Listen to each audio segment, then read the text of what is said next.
కాకినాడ జిల్లా పిఠాపురం మండలం భోగాపురం గ్రామంలో మద్యం మత్తులో మేనమామ తలపై మేనల్లుడు రాయితో బలంగా బాదాడు. భోగాపురం గ్రామానికి చెందిన ఇరువురు మద్యం సేవించేటప్పుడు మేనల్లుడు నాగులపల్లి పద్మరాజును చంపేస్తానని మేనమామ బ్రహ్మదేవ్ ప్రసాద్ బెదిరించాడు.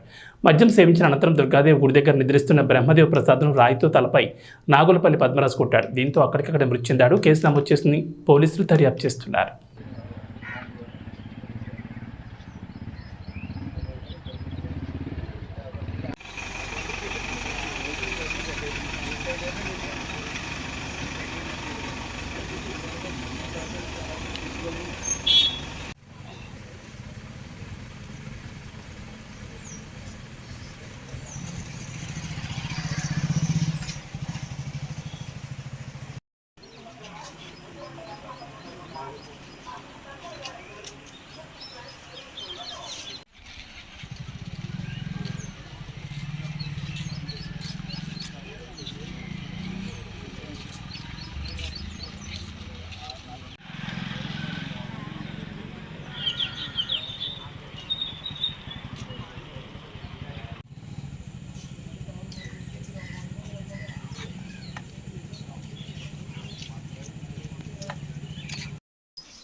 Что?